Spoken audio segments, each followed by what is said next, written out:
Welcome back to another episode of Dubai Works Business Podcast. Today we're talking all things media and a deep dive into streaming with a very well-known brand in the region. It's powered by Zbooni. The Zbooni app gives businesses free tools to start and grow online, accept payments, build e-store, and create mobile invoices in minutes. The interview is brought to you by Zbooni. The guests and stories told are their own. So, STARZPLAY is a subscription video on demand service that streams Hollywood and Arabic movies, TV shows, documentaries, kids entertainment, and many more things coming to the platform. They also have original content to 20 countries across MENA and Pakistan. The company has seen a phenomenal year-on-year growth since launch in 2015, reaching over 1 million paying subscribers and installed on more than 6 million devices. Wow. The co-founder and CCO, Danny Bates, has joined us to talk about the amazing growth that STARZPLAY has had. He has personally more than 20 years experience to his role as CCO at STARZPLAY Arabia, having spent the past 2 decades working in the EMEA regional's satellite, pay TV and energy sectors. Good morning, Danny. Good morning. Hi. Hi. Thanks for joining. So you're working remotely and you're in the UK at the moment? Correct. Yes. Yeah. Enjoying the cold weather in the UK rather than the warm weather back in Dubai right now. It's not a warm spring yet. No, it certainly isn't. Lots of rain, probably. Well, thanks for joining. So to get kick-started, can you tell us about how STARZPLAY started? Yeah, sure. So, myself and my co-founder, Maz, we actually spent around 10 years at OSN in the region. So we were part of the team that helped kind of grow OSN into one of the leading satellite providers in the region. And, in the later years, kind of there at OSN, we really started to see the shift across to streaming and the importance of this as a platform for delivery for customers.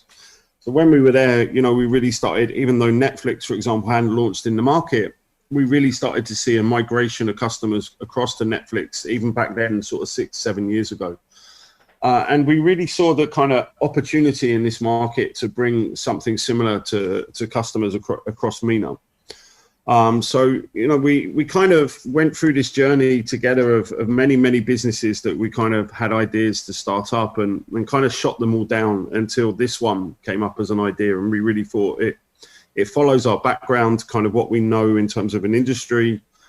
And the opportunity is really sort of there for the taking in the region at that time. So yeah, we were fortunate enough 6 years ago through some common friends to get introduced to a team of individuals who at that time also built up a company called HBO Nordic. So some of our co-founders, Karin, Khalid, Salim, our CTO at that time, we kind of came together as a founding team to launch STARZPLAY.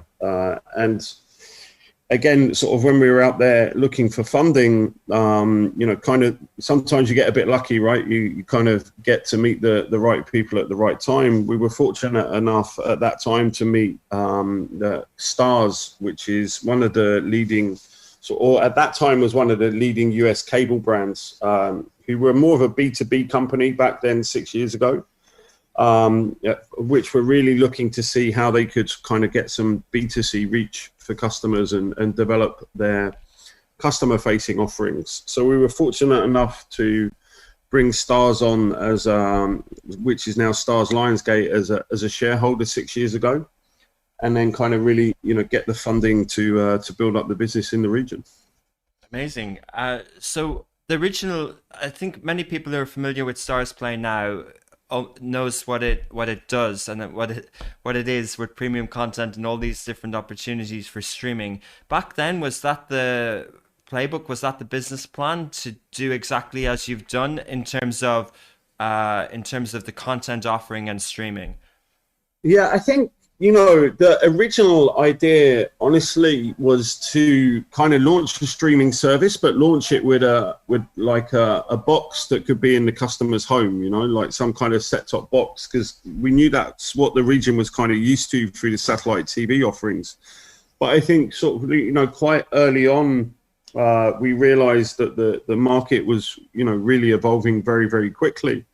And customers had their own devices that they can use, whether that be smart TV, their tablet, Apple TV, these type of products. So I think early on we kind of pivoted from the original idea, which was a streaming service with a device, to realizing that actually, we could capitalize on the devices that customers had. But I would say from the original idea to where you kind of evolved to, you turn 20 different corners along the way. We kind of had some preconceptions about content. I think early on we thought that movie content would really be the driver of a service like this. And I think, quite soon after launching, we really realized that the core backbone of a service like this is series content. So we made a pivot that way quite early on to still acquire movies, but to have a bigger focus on series content for streamers. I think early on as well, we kind of realized that just having credit card as a method of payment in this region wouldn't give us that kind of payment ubiquity to give customers access to the service. So very early on as well, we kind of built our telecom relationships with partners all across the region, moved into carrier billing so that customers could pay for us using their mobile telephone bill. And that also helped us grow. So I think, there's been a multitude of kind of learnings along the way, tweaks in the strategy along the way to actually be able to kind of realize the growth that we've seen today.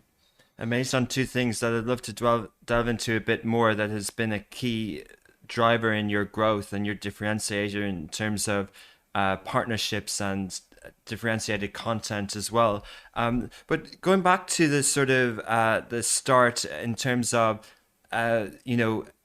knowing the industry, but then having to do a startup and have the things that go with startup. You alluded to fundraising, but also there's usually a tech build and things like that. How did you kind of navigate that when your background was more in a sort of an established sort of business? Yeah, I think although kind of we'd been at OSN and maybe now it feels established, I think for us during kind of our time there, it kind of had a bit of a startup feel to it anyway. We went through a big change in strategy at OSN in terms of content and distribution.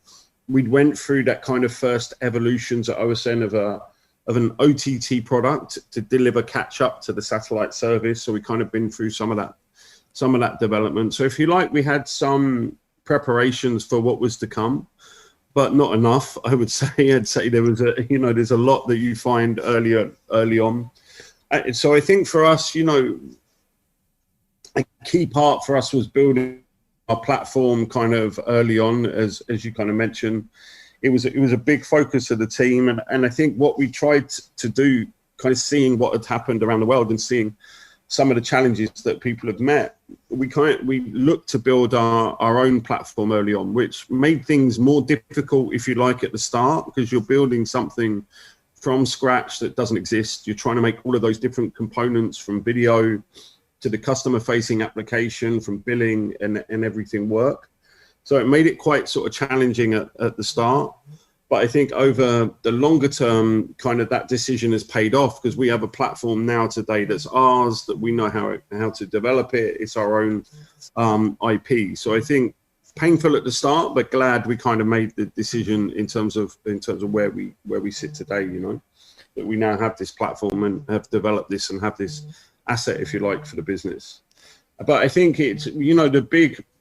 Beyond sort of getting the platform launched, I think one of the biggest challenges you face as a startup early on is kind of, where do you invest your time and what decisions do you make?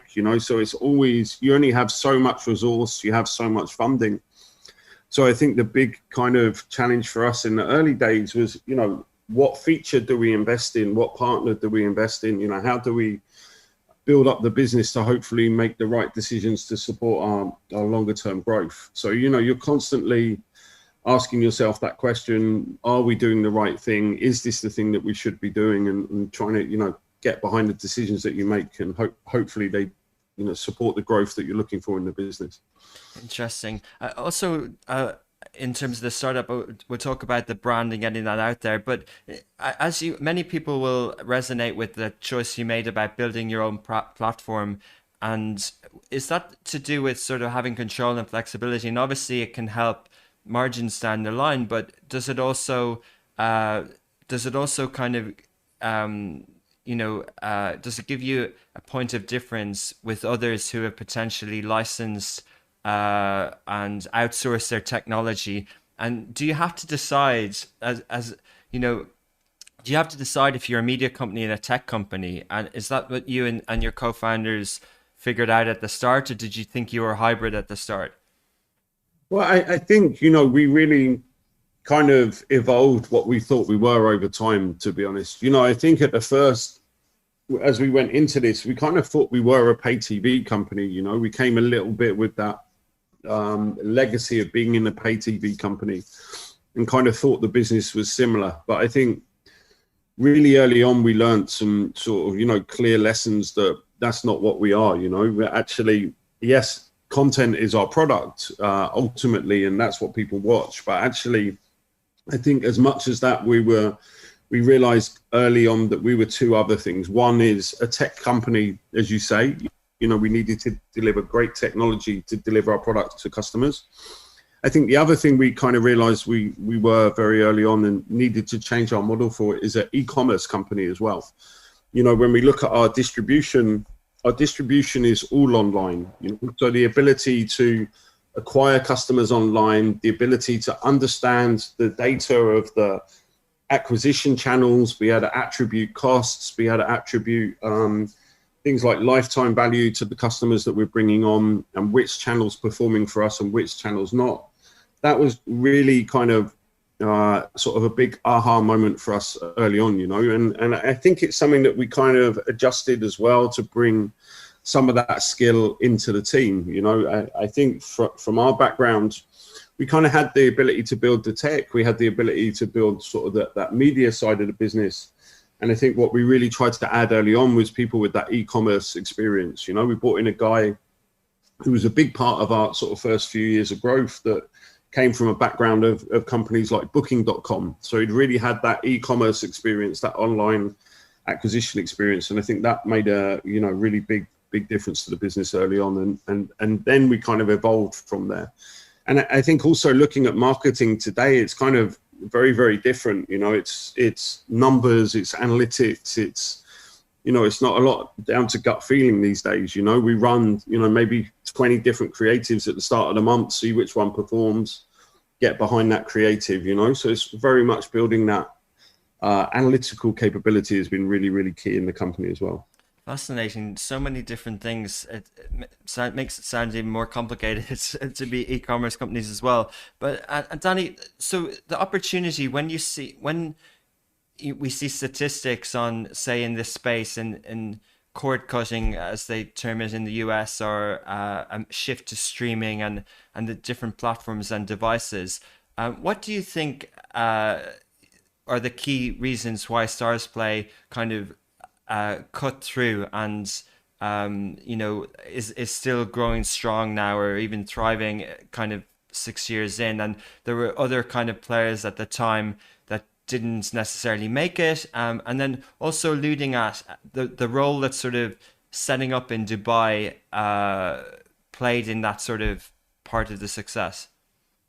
Yeah, I mean, look, I think the reason kind of the industry worked in this region, I think, was for a couple of reasons, and I'll go maybe into why we kind of succeeded within that as well. But I think the region has always had, a really strong demand for content, and also had a really, strong demand for Hollywood content as well. But and this is kind of where we saw the opportunity in the market as well. But kind of OSN and the Orbits of the world, or Showtimes back in the day, had always brought Hollywood content to the region at a really high premium to customers. So, some of our pricing back at that time was, we had packages at $80 a month, $109 a month, this type of pricing. So I think being able to bring customers a service back then that, number one, was really well priced. And so they, didn't feel that same level of having to, have that commitment, $80, $100 a month. It was also packaged flexibly as well, rather than signing up for a 12-month contract. You had a free trial, you could try the product.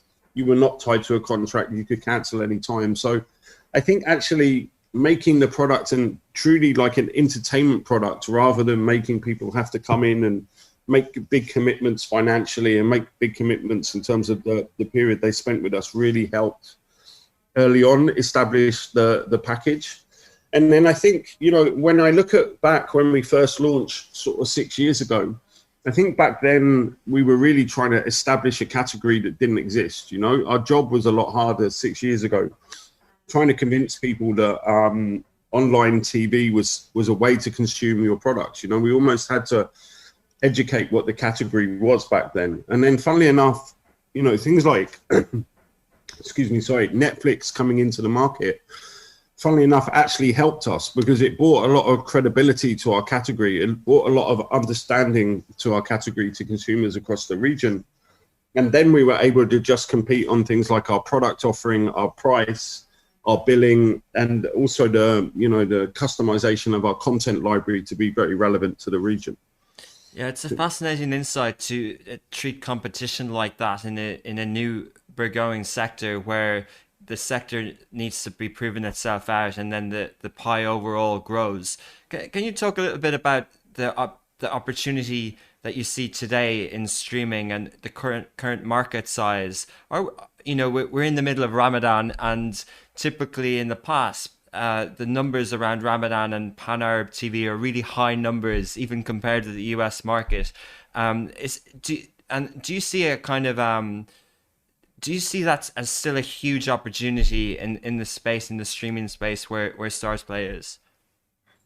Yeah, I mean, I think what's happened over the past sort of 2 or 3 years as streaming has become more established in the region as a way to watch TV, you know, and ultimately at the end of the day, it's just another distribution method. You know, we talk about SVOD and all of these things, but really it's just a more effective distribution method of the product. So I think, you know, what we've seen in the last couple of years is things like smart TVs, whereas maybe 4 or 5 years ago, they were a bit of a gimmick, you know, that were put out by manufacturers, they were seen as. Whereas today, something like a smart TV is really seen as a way to consume content. And we've seen in our own numbers the kind of use of smart TVs really explode over the last 2-3 years as customers become kind of more aware of this category and start to use it more. But that said, I still feel like we are kind of really, fortunately in this region, we're still quite early on in the journey, you know, although we've seen sort of really solid growth of the business. I think the category is still being educated. It's still growing, you know, the breadth, if you like, of people who have that awareness and actually, you know, start to trust these services. So personally, I'm really excited about what's to come from MENA. I still don't think we kind of hit that tipping point of where the products are really sort of onboarded by customers, if you like, or consumed by customers. I think that time is still to come. Yeah, it's fascinating. I think you touched on e-commerce, and you know, obviously there's payment gateways, there's people's appetite, ability to make online transactions, and then there's also appetite to pay for content over the top or online. And one of the smartest things that I'm always so impressed with STARZPLAY is your ability to do partnerships and strategic partnerships. You know, it might be with a telco in North Africa, or just last night I saw that you've partnered with Sony TV to give all people who buy that smart TV a subscription to STARZPLAY. And that, you know, we see all the big companies here now have partnerships, people across sectors, but from where I'm sitting, it seems that STARZPLAY are the best at that, not just in streaming, but in across all the different sectors. How have you gone strategically about that? How do you view partnerships as a way to sort of get to customers? You know, I think kind of for us, very, very early on, you know, we have a certain budget as a company, right? You know, we have a certain marketing budget and a certain reach that can gain us.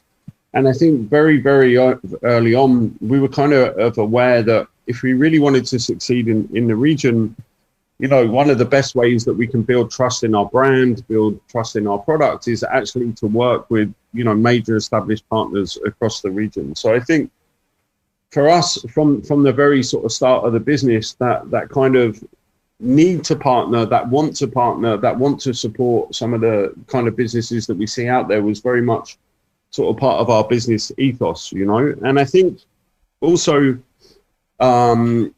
we approach that in a very different way, as you say, to maybe other companies in the region. You know, we really truly understood how we could both offer each other value, you know, whether it be a telco where, you know, for them, they really want to bring content to their customers and utilize their data networks. For us, we really want to have access to those customers and give them the ability to watch our product. So I think very early on, we kind of worked well to, number one, understand the sort of the dual benefit each of us could receive from working together, and then really focused on making sure that when we worked with a partner, they got full value of our service, they got full value of our product, and we were really kind of focused on supporting that.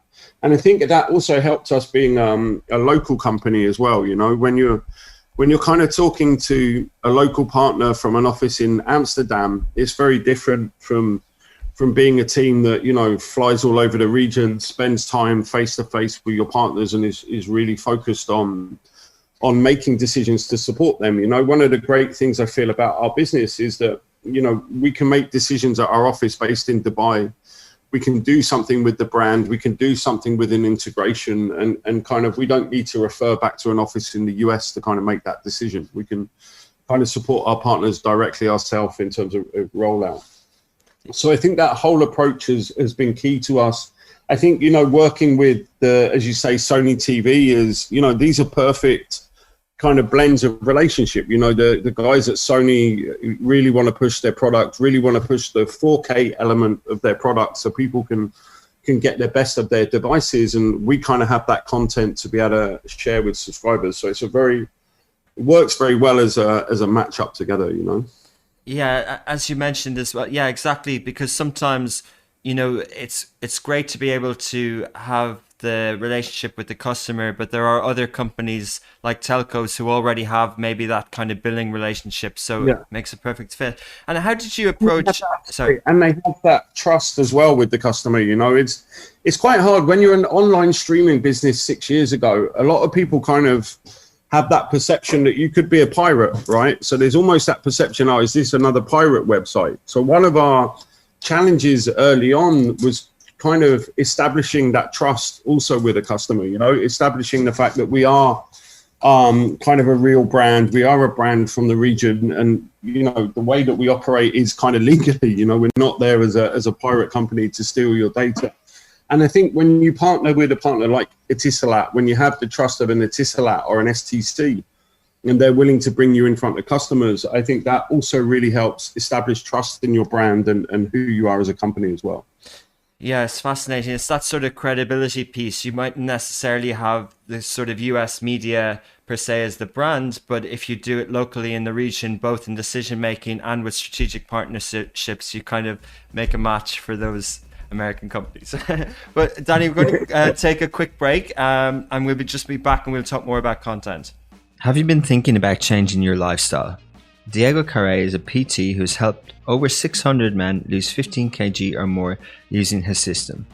The online fat loss coaching is easy to assess, and through the use of Zbooni, you're able to pay for your lessons on WhatsApp, Instagram, and other social profiles. The transaction can happen in person while remaining cashless thanks to Zbooni. And we're back. So Danny was telling us all about the STARZPLAY, how it started, the strategic partnerships, and making a success in streaming in the region. You touched on as well, Danny, about the content that STARZPLAY offered. You know, the history of streaming, and in one version of the story is that, you know, say with Netflix, where it was DVD and then into streaming around 2007, and the big sort of rights holders mightn't necessarily have thought that this would take on. So maybe some of the content that they brought in was quite cheap at the start. And I'm just wondering how you found it to starting in 2015 in the Middle East. Did you find that content was more expensive? Did you have to look at originals? How did you find kind of building up that database to provide kind of a good product for the customer? I think for us, we were really fortunate to be one of the first companies to the SVOD market in the region. So I think when we look back to 2015, at that time, a lot of rights were actually open and available. So there was a combination of rights that were maybe where the digital rights hadn't been sold, and just the satellite rights had been sold at that time. And then there were also a lot of rights with the studios that were kind of available and nobody had taken up. So I think when I look back to 2015, we kind of launched at the right time to be able to have an access to build a really sort of strong library at that time, and we were fortunate to partner at that time with people like Disney, with Fox, with Universal, and some of these major studios to bring content onto the platform. And then I think, because we kind of established that, if you like, that bridgehead back then, and we were able to bring subscriber growth to the platform and actually kind of grow the platform, that's given us credibility with those partners, so that even when competition has come into the region, because we've been able to grow, because we've been able to put a product out there, we've been able to really well maintain those relationships across the years and kind of build up our library of content available to customers. So I think it's the timing for us was good, and then I think the growth helped us maintain those relationships. But I think what's kind of important to the way we buy content as well is, we're not a global company. We're headquartered in Dubai.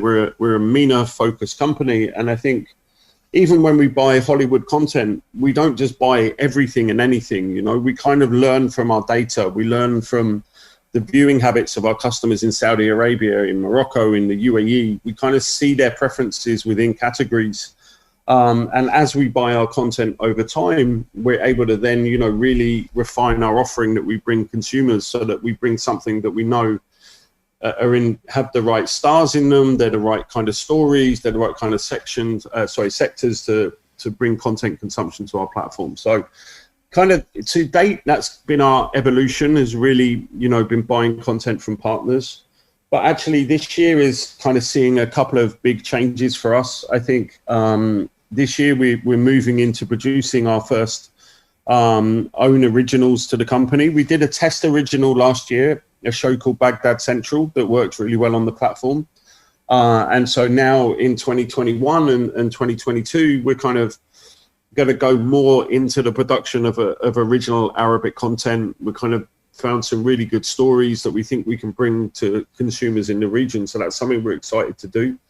So that's kind of one change to our strategy in 2021. And I think the second thing that we've done this year is also move into an aggregation strategy as well. So, when we look at it, there's so many different places that you need to go to maybe buy your content offering today from so many different providers. And kind of what we've tried to do is on one platform, on one application and one billing relationship, we're trying to bring additional products that customers can buy from us. So earlier this year, we launched Discovery's global product on the platform. So now, in addition to your STARZPLAY subscription, you can buy Discovery Plus products. Also, we launched UFC in combination with Abu Dhabi Media. So now, again, from the STARZPLAY platform, you can watch live fights. You can buy UFC products. Just at the start of Ramadan, we launched a product called Blue TV, which is Turkish content that really resonates in the region, dubbed in Arabic. So, in addition to, if you like, our originals and our core sort of service that we purchase for,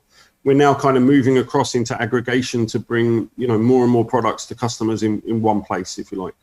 It's fascinating. I think, thanks for sharing. There's a lot of things there, and I think it kind of follows the sort of trends in the maturity of the streaming space in terms of originals and partnerships and things like that. Do you see STARZPLAY being more of a carrier for other streaming platforms and content creators, and how far could that go? Or do you think it'll still be that core sort of place where you either have licensed or original content and people sort of know really that it's STARZPLAY that's bringing this to them?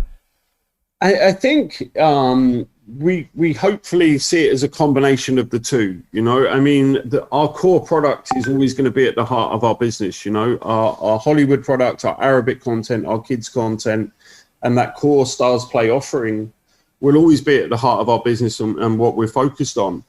But I think what we're trying to sort of do now, in addition to that, is give consumers additional choices, and bring some major, global brands to our consumers, that they can choose to buy or not on our platform as well, to enrich their content experience, if you like. Okay. And really, some of the brands, and this is where kind of I think we have that bridgehead and that opportunity.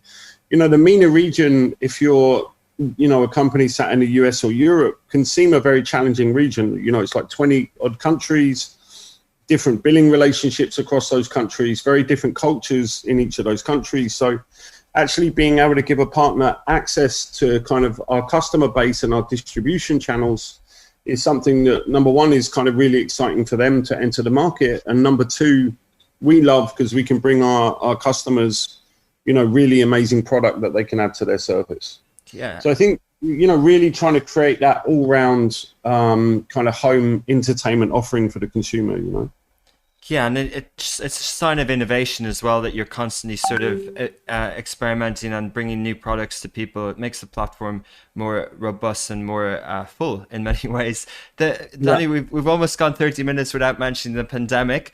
That we're almost a year into now. How did STARZPLAY cope in the past 12 months? What did you do? How did you react? And what did you see in terms of streaming adoption as well? I think, the pandemic, obviously, for the streaming business was, a time where I think a lot of people turned to content as something to do when they were in lockdown. So, for us, we really saw massive increases in our consumption, particularly back in kind of March, April, May 2020, where everyone was locked down and more people were watching services. So we saw, huge lifts in the number of customers that were coming across to our platform. We saw huge lifts in the consumption of the content on our platform. So, fortunately, we were technically scaled for that. We're a cloud-based business. So as we saw more consumption, we were able to scale up and meet the demands of the extra customers coming onto the platform. I think our biggest challenge during that time, or our biggest thing that made us nervous back then, was that people were watching so much content. Would they go through our whole library, and could we still access more content coming up in the future? What were producers going to do? And would there be new production of content that we could bring onto the platform? So I think, back at that time, those were kind of some of the concerns that we had. But I think the pandemic for the streaming business, really kind of changed or kind of accelerated, if you like, people's adoption of services. And, at that time, and even since then, we look at our paid traffic and we look at our organic traffic coming to our channels. And I think the biggest thing that changed for us during that time is the organic traffic, the people that were actually directly out there looking for STARZPLAY, really, really changed. And that change has almost stayed in our business. Even now, we're almost, or we are now sort of 12 months from the pandemic coming into place. Interesting. And I've seen some shows lately are actually writing the pandemic into their scripts and things like that. So people are seeing it on both sides, both in terms of consumption and actually, in terms of audience numbers and also narratives as well. So it's probably something that's going to live with us for some time. Well, yeah, and I know we launched recently on our Discovery Plus service a documentary about sort of COVID-19 that Discovery produced. And when I was looking at our content consumption recently, I mean, this show did unbelievably on the platform. It was one of the top 3 shows that we've seen from Discovery this year. So as you say, you kind of have that reality of it being there and almost now building into the content and the stories kind of around this last 12 months.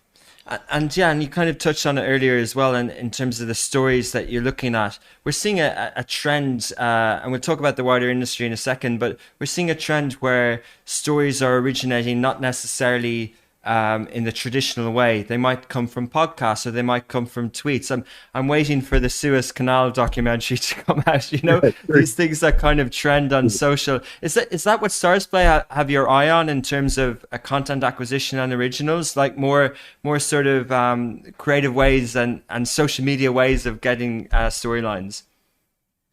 Yeah, I mean, look, I think the key thing with content is having those great scripts, you know. So for us, for sure, you know, if we can bring a story that has social relevance, and we can bring that story and tell that in a really strong way, that, you know, that's kind of the optimum, you know, series that you want to produce, you know.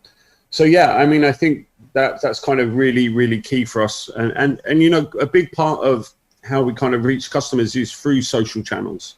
So, you know, being able to create content that resonates on social media to, you know, bring customers to our platform is kind of very key to us as well.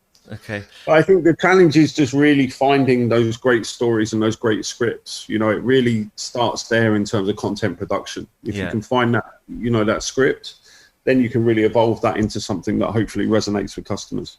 Interesting. So it is still about good quality storytelling. A word on the sort of, or a comment on the wider industry of the status play or the status quo. I was listening to an interview with Jason Kilar from Warner Media, and he was questioned a lot about releasing movies into theaters, or you know, their HBO Max strategy and things like that. And you know, when the interviewer almost made it to sound like a bad thing that there are 85 million cable customers for Warner Media in the US, and that's dwindling, but that's obviously a sizable business. How do you view, Danny, the sort of the cable versus connected TV, and where we're going as a wider industry?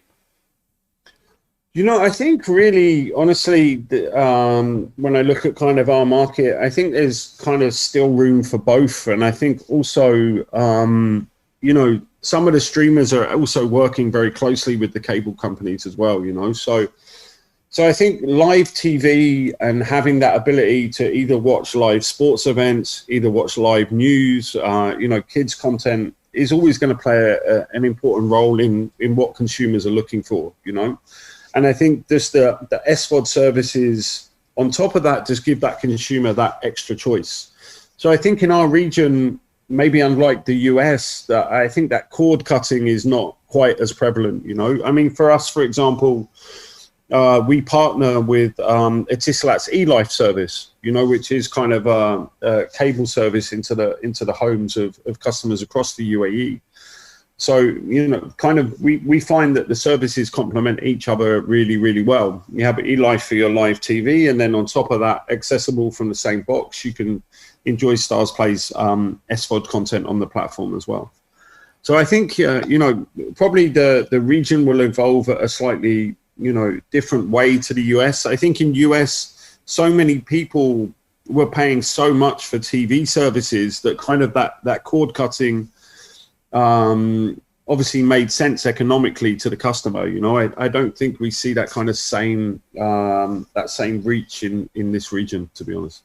Good, it's good insight, and again, it shows a good understanding of the region. Kind of segueing from that topic into technology and the trends in the region. You know, one of the things we don't have here is a Roku type sort of box, like you mentioned, that maybe that was something that STARZPLAY would have done at the start, where they have content and then originals on top of that as well. And we're seeing the telcos kind of gradually move into having Android boxes and things like that. And how do you see technology from that point of view, but also from what the investments that STARZPLAY is making? We hear a lot about machine learning and content and serving things up for people that's of interest to them. What's your sort of view on technology at the moment for STARZPLAY?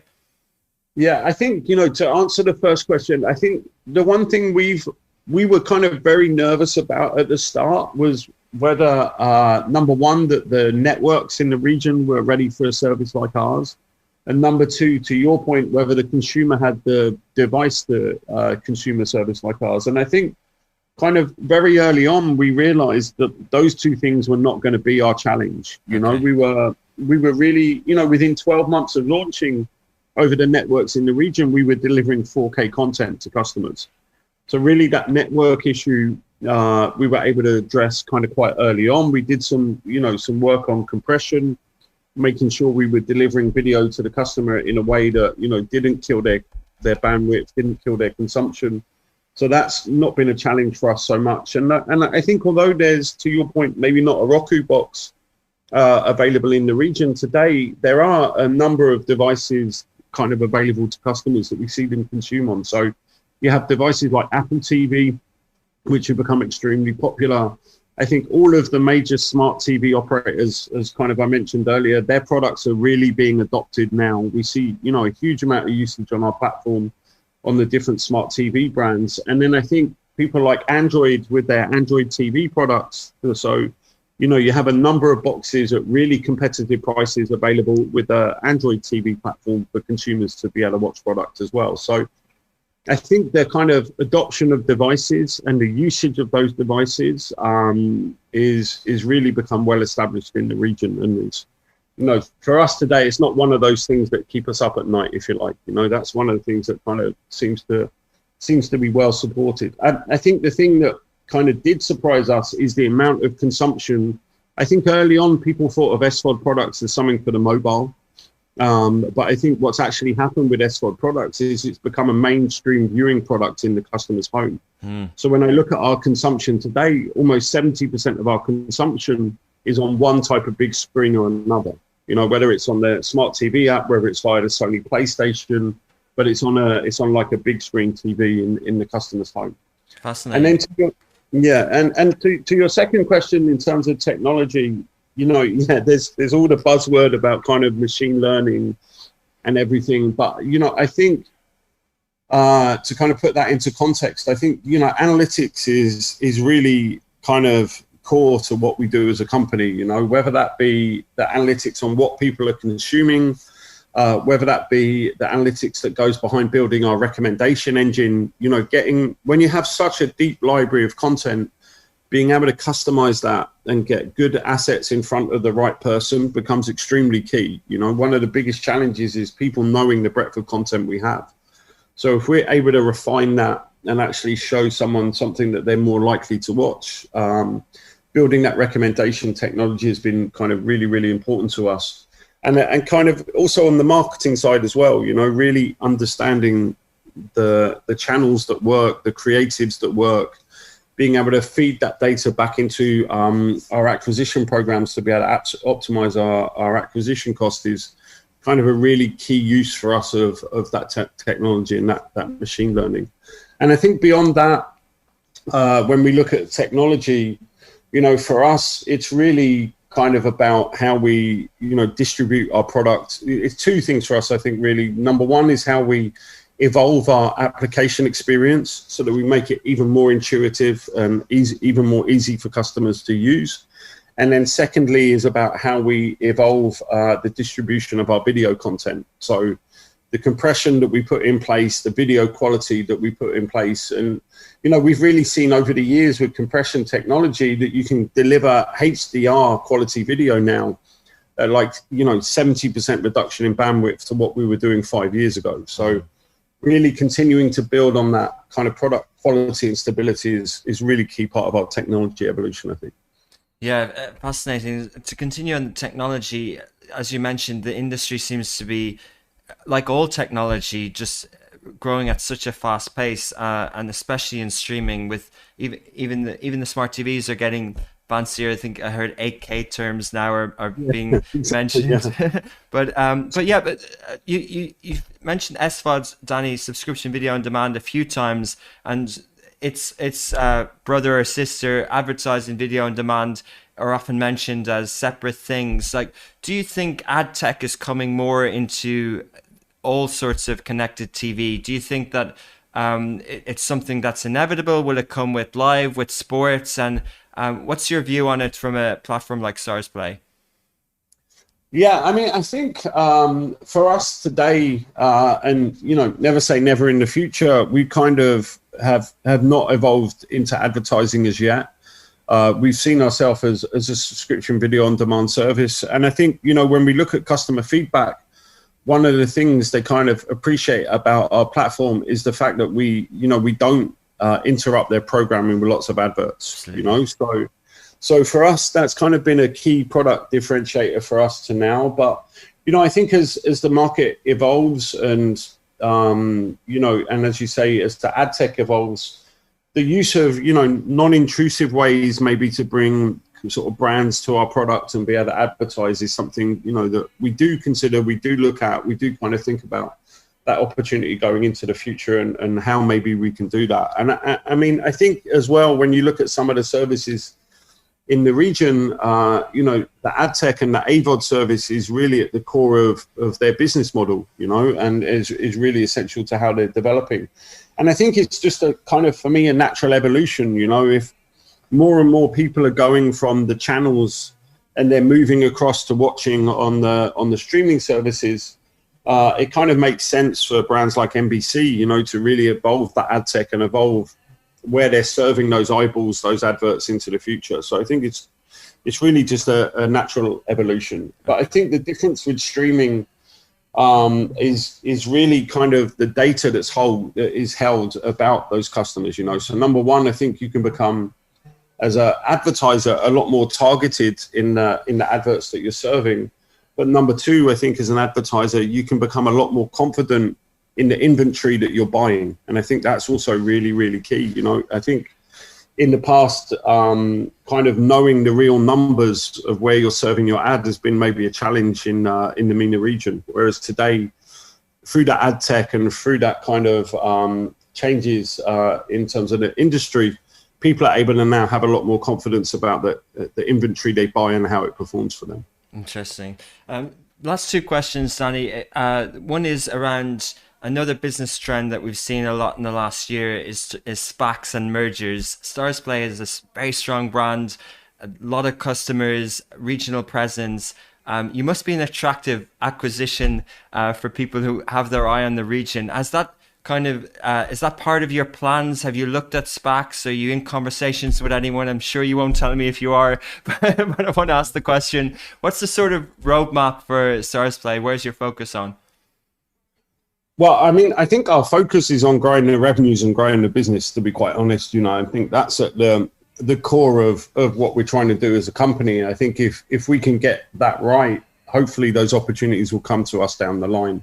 But I think, really, I think our intention over the sort of mid to long term is to really, put ourselves in a position where we could IPO the company. I think that's kind of our vision and our goal for the future, and I think the best way that we can do that is by, number one, creating a profitable business where, we're kind of our cash we're generating independently, and we don't need funding, if you like, to run our business. And number two, that we can generate really good year-on-year revenue growth. So I think for us today, we kind of feel that the business has a lot of value to be generated yet, that maybe it's not the time yet that we need to do something like that we can realize more of the value that this company has to generate, and then maybe look at an IPO event sort of a little bit further down the line. Interesting. And using that topic and that conversation for the question I always ask is how you see if the Middle East will emerge as a market. But in line of an IPO, we recently saw Angami, a streaming platform, although not like STARZPLAY, more so for music, lists on the New York Stock Exchange. Yeah. But they didn't in the region. When you talk about IPO and your views on the region of if it will emerge, will we see kind of bigger annual GDP year-on-year growths in specific countries? And is there more potential for mature startups like STARZPLAY to list on the Tadawul or on the sort of SME boards in the UAE? I think absolutely there is. I mean, when we look at the region, we're so excited about the potential of the region, and that's why we launched this company here. And I think MENA for startups is a really, great place. We're really proud to have the opportunity to build a startup in MENA. I think the growth, unlike some markets where there's a lot of maturity hit in a lot of sectors, I think in MENA there's a lot of sectors where there's still a lot of growth to realize, as the e-commerce market kind of grows. So number one, I think the opportunity for the growth in the region is really there. And I think if we can, find those right set of circumstances to do a local listing, for sure, for us, it's something that would definitely be of interest. Brilliant. Great note to finish on. It's been inspiring listening to you, Danny. It's so great to see how prosperous STARZPLAY and how robust and how the company goes from strength to strength. So we'll follow your journey in the future, and thank you again for your time today. Pleasure. Thank you very much for inviting us. Really appreciate it. Thanks a lot. This show was powered by Zmooni. Once again, a big thank you to them to help us provide this content to you for free. Also, thank you to our producer, Yana Kalashnikova, editor, Alibaba. Please do check out more Dubai Works episodes and other shows over on smashy.tv. You can follow us on social media and download our app, which is available on iOS, Android, and all good smart TVs. See you next week.